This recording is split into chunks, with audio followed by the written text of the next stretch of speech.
தந்தி தொலைக்காட்சி குறிப்பிடுவது போல ஒவ்வொரு ஆண்டும் தீபாவளி வருகிறது, தேர்தல் வருகிறது. நாமும் பல தேர்தல்களை பார்த்திருக்கிறோம். ஆனால் இங்கே ஆட்சி மாறுகிறது, காட்சி மாறுகிறது, ஆள் மாறுகிறார்கள். ஆனால் எல்லாம் அப்படி இருக்கிறது. தாமிரபரணியிலே ஒரு கட்சி 19 தமிழர்களை சுட்டுக் கொன்றால், தூத்துக்குடியிலே இன்னொரு கட்சி 13 தமிழர்களை சுட்டுக் கொள்கிறது. இங்கே ஆட்சி மாற்றம் நிகழ்ந்திருக்கிறது, ஆனால் வேற எதுவும் மாறல. நாங்கள் கேட்பது இந்த ஆட்சி மாற்றம், இந்த காட்சி மாற்றம் அல்ல, ஒட்டுமொத்தமாக அரசியல் மாற்றம், அமைப்பு மாற்றம். அதைத்தான் எங்களுடைய அண்ணன் சீமான் அவர்கள் ஆட்சி முறை மாற்றம் என்று சொல்றாங்க. இங்க ஆள் மாற்றம் இருக்கிறது, ஆள் மாறாட்டமும் இருக்கு. ஆனா ஆட்சி முறை மாறல. ஆட்சி முறை மாறாதோட விளைவு, அந்த ஆட்சியிலும் கல்குவாரி கொள்ளை, இந்த ஆட்சியிலும் கல்குவாரி கொள்ளை, அங்கேயும் மணல் கொள்ளை, இங்கேயும் மணல் கொள்ளை, அங்கேயும் ஊழல், இங்கேயும் ஊழல், அங்கேயும் லஞ்சம், இங்கேயும் லஞ்சம், அங்கேயும் திருட்டு, இங்கேயும் திருட்டு, அங்கேயும் இருட்டு, இங்கேயும் இருட்டு. வேற என்ன மாற்றம் நிகழ்ந்திருக்கிறது? 50 ஆண்டு கால ஆட்சியில சூரியனே அரை சூரியன் தான் வெளியே வந்திருக்கு, 2 இலை தான் முளைச்சிருக்கு. இதுல இருந்தே தெரியலையா திராவிட கட்சிகளால் தமிழ்நாடு வளராது என்பதை எடுத்துக்காட்டு அவருடைய சின்னங்களே. ஒரு சூரியன் பாய் தான் வெளியே வருது, இலை 2 தான் முளைக்குது. அந்த இலைக்கு மேலே இப்போ தாமரை பூத்துருச்சு. அப்போ என்ன நீங்க மாற்றத்தை நிகழ்த்த போறீங்க? இதற்கு மத்தியில் இன்னொரு கட்சி வந்து நாங்கள் மாற்றம்னு சொல்றாங்க. எந்த மாற்றம்? இந்த திமுக அதிமுகக்கு மாற்று நாங்க தான் அப்படின்னு அவங்க முன்வைக்கிறாங்க. அது எந்த மாற்றம்?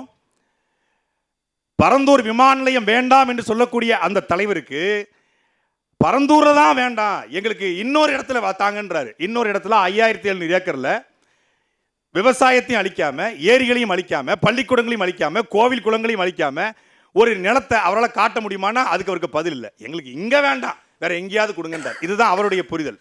அப்போ இவர்களுக்கு மொத்தமாக மாற்றமாக நாம் சொல்வது, இந்த திராவிட கட்சிகள், இந்த தேசிய கட்சிகள் மாற்றாக ஒரு கட்சி மட்டும் இந்திய தேர்தல் ஆணையத்துடைய விதிகளுக்கு உட்பட்டு கோட்டர் கோழி பிரியாணி கொடுக்காம, ஓட்டுக்கு காசு கொடுக்காம 36 லட்சம் வாக்கு வாங்கின ஒரே கட்சி அது நாம் தமிழர் கட்சி மட்டும்தான். கூட்டணி வச்சா தான் வெல்ல முடியும், சீமான் யாரு கூடயாவது போ சொல்லுங்க அப்படிங்கிற அந்த முறையை ஒழித்து, இந்த தேர்தல் அரசியல்ல இந்த திராவிட தேசிய கட்சிகளோட கூட்டணி வைக்காம ஒரு கட்சி தமிழர் நிலத்தில் ஆட்சி அமைக்க முடியும் என்பதை நாங்கள் நகர்த்தி கொண்டிருக்கிறோம். 1.1 விழுக்காடு வாக்கு வாங்கும்போது சீமான்லாம் கரைஞ்சு போயிடுவார். நாங்கள் 4 விழுக்காடு வாங்கும்போது அதிகாரத்தை அங்கீகாரமே கிடைக்கல, இவங்க எப்படி அடுத்த தேர்தல் நினைச்சு நிற்பான்னு சொன்னாங்க. ஆனா தடை செய்யப்பட்ட இயக்கத்துடைய தலைவராக வச்சுக்கான்னு சொன்னாங்க. அந்த தடை செய்யப்பட்ட இயக்கத்துடைய தலைவராக வைத்துக் கொண்டுதான் இந்திய தேர்தல் ஆணையத்தில் அங்கீகரிக்கப்பட்ட கட்சியாக நாங்கள் மாறி இருக்கிறோம். இது இந்தியாவுடைய வரலாற்று மிகப்பெரிய வரலாறு. அப்ப நாங்கள் வரலாறை மொத்தமாக மாற்ற விரும்புகிறோம். இவர்கள் வைக்கிற எந்த கோட்பாடும் எங்களுக்கும் துளியளவும் சம்பந்தம் கிடையாது. அவர்கள் முன்னிறுத்துகிற அரசியல் வேறு, கூட்டணி, பணம், தேர்தல், இந்த 13 கட்சி 12 கட்சி கூட்டணி, மத்திய அரசுடைய கூட்டணி, மாநில கட்சியோட கூட்டணி, சாதி கட்சியோட கூட்டணி, இது எல்லாத்திலிருந்தும் முற்று முழுவதுமாக ஒரு கட்சி முரண்பட்டு தனித்து இந்த மக்களுக்கான உண்மையான தீபாவளியை கொண்டாட இந்த களத்தில் நாங்கள் நின்றுட்டு இருக்கோம். எம்ஜிஆருடைய பாடல் தான், ஏய்ப்பவருக்கே காலம் என்று எண்ணி விடாதே, போய் எத்தனை நாள் கை கொடுக்கும் நம்பி விடாதே, நாட்டில் உள்ள நிலைமைக்கெல்லாம் மாறுதல் உண்டு, அந்த மாறுதலை செய்வதற்கு தேர்தல் உண்டுன்னு சொல்லி பாடி 50 வருஷம் ஆச்சு. அண்ணனுக்கு அந்த பாட்டு மனப்பாடமா தெரியும் நினைக்கிறேன், நான் இன்னைக்கு தான் படித்தேன். நாட்டில் உள்ள மாறுதலுக்கெல்லாம் தேர்தல் உண்டுன்னு சொன்னாங்க. தேர்தல் உண்டுன்னு சொல்லிட்டு போய் ஐயா பாடி, புரட்சி தலைவர் பாடி 50 வருஷம் ஆச்சு. 50 வருஷத்துக்கு பிறகு கிட்டத்தட்ட 10 தேர்தல் வந்திருக்கு. ஆனால் மாற்றம் ஏற்பட்டிருக்கா? நாங்கள் இந்த தேர்தலை பார்க்கல, எங்கள் மக்களுடைய தேர்தல். மக்கள் தேர்ச்சி அடைஞ்சு வரணும். மக்கள் இது அநீதிகளுக்கால், வெளிப்படையாக அநீதிகளால் கட்டமைக்கப்பட்ட சமூகம் என்பதை உணர வேண்டும். வெளிப்படையா தெரியுது, இங்க ஊழல் நடக்குது, இங்க வாரிசு அரசியல் இருக்கு, இங்க ஆத்துமணல் கொள்ளை இருக்கு, இங்க கனிமவள கொள்ளை இருக்கு என்று வெளிப்படையா தெரியுது. ஆனா மக்கள் போராட்ட மனநிலைக்கு வரல. அந்த போராட்ட மனநிலைக்கு மக்களை இழுத்து கொண்டு வருவதுதான் எங்களை போன்ற கட்சிகளுடைய வேலையாக நான் பார்க்கிறேன். இதை ஒரு காலத்துல கம்யூனிஸ்ட் செஞ்சாங்க. ஒரு காலத்துல கம்யூனிஸ்ட் உண்மையை நேர்மையாக இந்த மக்களுக்காக நின்றாங்க. ஆனா இன்னைக்கு கம்யூனிஸ்டே 20 கோடி கொடுத்தா தான் தேர்தலை பாப்பன்றாங்க. அந்த நிலைமைக்கு தள்ளப்பட்டுருச்சு. அது காலம் அது காலத்துடைய கொடூரம் சொல்லுவாங்கல்ல, காலத்துடைய கொடூரம். இன்னைக்கு கம்யூனிஸ்டுகள் திராவிட கட்சிகளிடம் 20 கோடி அபிஷியலா வாங்கணும், நாங்க பேங்க் அக்கௌண்ட்ல தான் வாங்கணும், நாங்க இன்னும் கேஷா வாங்கலன்னு சொல்ற அளவுக்கு தள்ளப்பட்டுருச்சு. அப்ப அதிலிருந்து முற்று முழுவதுமாக மக்களுக்காக உழைப்பதற்கு பணம் தேவையில்லை. தேர்தல் ஆணையம் 35 லட்சம் ரூபாய் செலவு பண்ணலாம்னு சொல்லுது. ஆனா 3 லட்சம் தான் ஒரு தொகுதிக்கு செலவு பண்ணுவோம். 3 லட்சம் செலவு செய்தும் ஒரு தொகுதியில 20,000க்கும் மேற்பட்ட வாக்குகளை பெற முடியும் என்றால் அது நாம் தமிழர் கட்சியால் மட்டும்தான் முடியும். அப்ப அந்த மாற்றத்தை நோக்கித்தான் மக்களை தயார்படுத்தணும். ஆனா அந்த வாக்கெல்லாம் கூட விஜய் வந்தா போயிரும்னு சொல்றாங்களே. அது பார்க்கத்தானே போறீங்க ஒரு 4 மாசத்துல. விஜய் வாக்கு இப்ப யாருக்கு போகுது அப்படிங்கிறது பிரச்சனை இல்லை. விஜய் யாரு இப்போ விஜய் கட்சியை விஜய் கட்சியை வந்து யார் வச்சிருக்காங்க அப்படிங்கிறது தான் பிரச்சனை. ஏன்னா எடுப்பார் கைப்புள்ளன்னு நம்ம ஊரை சொல்லுவாங்க. உங்களுக்கு நல்ல அந்த பழமொழி தெரியும். நம்ம திருநெல்வேலி பகுதியில் சொல்லுவாங்க எடுப்பார் கைப்புள்ளன்னு. இப்போ எடுப்பார் கைப்புள்ளையாக தாவேக்கா மாறிடுச்சு. இந்த கை குழந்தைய வந்து யார் தூக்குனாலும் அந்த குழந்தை வந்துடும். அது ஆசை அத்தை தூக்குனாலும் வரும், சித்தி தூக்குனாலும் வரும், சித்தப்பா தூக்குனாலும் வரும், யாராவது மோடிஜி தூக்குனாலும் வரும், யார் தூக்குனாலும் போவோம். இப்போ அந்த குழந்தைய யார் தூக்கி வச்சிருக்காங்கன்னே தெரியல. அது யார் விட்டு குழந்தைன்னே தெரியல. ஏன்னா யார் தூக்குனாலும் அந்த குழந்தை சிரிக்குது. ஐயோ யாராவது கொஞ்சம் கொஞ்சம் சாப்பாடு போடுங்களேன், யாராவது ஒருத்தர் வந்து பிஸ்கட் கொடுங்களேன், யாராவது பால் கொடுங்களேன் அப்படின்னு குழந்தை அழுவது போல இப்போ தாவேக்காங்கிற அந்த குழந்தை வளர்வதற்கு முன்னாடியே அது வந்து எடுப்பார் கைப்புள்ளியாக மாறி நிற்குது. அதுக்கு கரூர் சம்பவமே ஒரு பெரிய சான்று. அவங்க வாக்க பிரிக்கிறதுக்கு முன்னாடி இருக்கட்டும், முதல்ல ஒரு மக்கள் பிரச்சனை ஒரு தலைவன் வர்றான் அப்படின்னா, மக்களை சந்திக்க ஒரு தலைவன் வர்றான் அப்படின்னா, அந்த தலைவன் அந்த மக்களுக்கு பிரச்சனை வரும்போது களத்தில் நிற்கணும். மக்களோடு செல், மக்களோட வாழ்னு அண்ணா சொன்னாரு, அதனால எங்க அண்ணா போனாருன்றாங்க. மக்களோட செல், மக்களோட வாழ் என்று அண்ணா சொன்னார். நீங்கள் மக்களோட சென்றீங்க, மக்களோட வாழ்ந்தீங்களா? இன்னைக்கு 18 நாள் ஆச்சு. சில பேர் சொல்றாங்க காரியம் முடிஞ்சாதான் பண்ணணும். இது கட்சிக்கு காரியம் முடிஞ்ச பிறவா?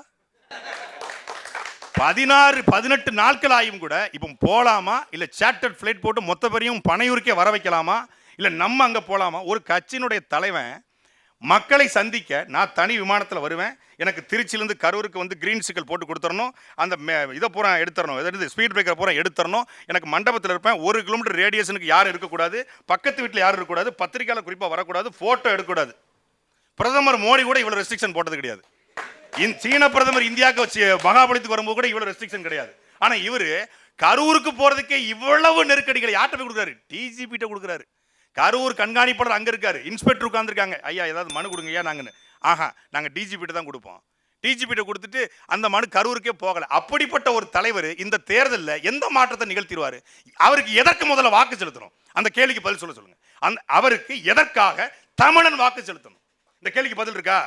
ஏற்கனவே ஒரு துண்டு சீட்டை மாட்டிக்கிட்டு தமிழ்நாடு அல்லாடுது பத்தாதா, இப்போ ஒரு A4 சீட்டு. எங்க ஐயாவாது மரியாதைக்குரிய தமிழ்நாட்டின் அப்பாவாது எழுதி வச்சதை குறைந்தபட்சம் படிச்சிருவாங்க. என்ன திருக்குறளை மட்டும் முயற்சி திருவணியாக்கும், முயற்சிமை இளமை புகுத்திவிடணும்னு சொல்லி ஏதாவது தப்பா சொல்லிடுவாங்க. ஆனால் இவர் தமிழன் ஒரு இனம் உண்டு, தனித்தவருக்கு ஒரு குணம் உண்டு என்று சொன்னது யார் தெரியுமா? விஜயகாந்துங்கிறா அந்த பக்கம் இருக்கிறவன்.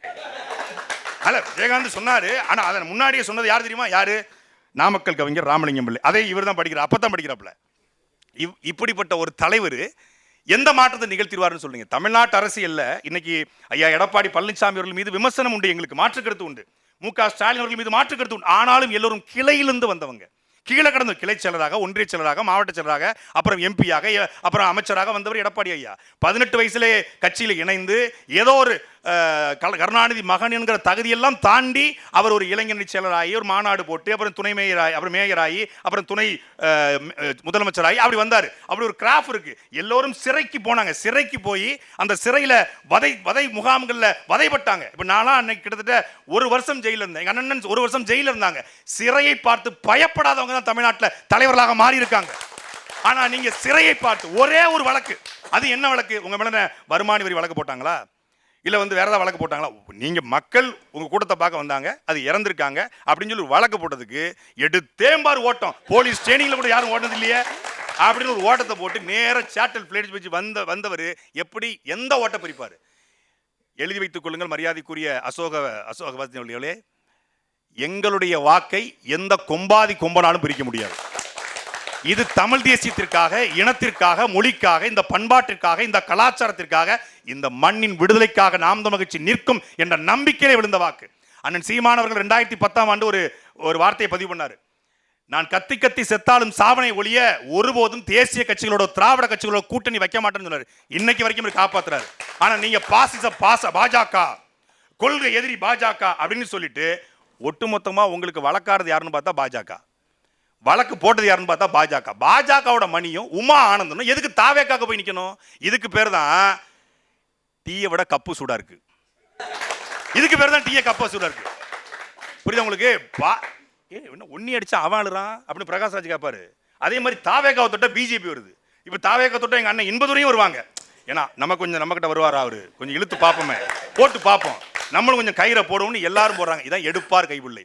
நீங்க அண்ணாதுரை அவர்கள் கட்சியை ஆரம்பிக்கும் போது அது தவறான கட்சி கிடையாது. அதே மாதிரி தான் இன்னைக்கு திமுக சொன்னா நீங்க ஆஜராவீங்கன்னு சொல்றாங்க. இதுக்கு முன்னாடி வரைக்கும் என்ன பேசிட்டு இருந்தோம்? தேர்தல் களத்தில் பார்ப்பீங்க. அதை நீங்க அண்ணாதுரை அவர்கள் கட்சி ஆரம்பிக்கும் போது அது தவறான கட்சி கிடையாது. நல்ல நோக்கத்திற்காக, இலக்கிற்காக அறிஞர் அண்ணாதுரை கட்சி ஆரம்பித்தார், மொழியை முன்னிறுத்தி ஆரம்பித்தார். ஆனால் அந்த கட்சியில இன்னைக்கு தவறுகள் நிகழுது, அதிகாரத்தில் தவறுகள் நிகழுது. அதை நாங்கள் சுட்டிக்காட்டுறோம், எதிர்த்து போராடுகிறோம், கடுமையாக விமர்சிக்கிறோம். இந்த ஆட்சி சரியில்லை என்று சொல்கிறோம். ஆனால் வரும்போதே ஒரு கட்சி தவறா வருகிறது. இன்னொரு திமுக தமிழ்நாட்டில் உருவாகிவிடக்கூடாது. முதலில் எதிரியை விட உதிரியை அளிக்க வேண்டிய இடத்தில் நாங்கள் நிற்கிறோம். இந்த களத்திலே, இந்த 2026 களத்திலே அதை செய்து முடிப்போம்.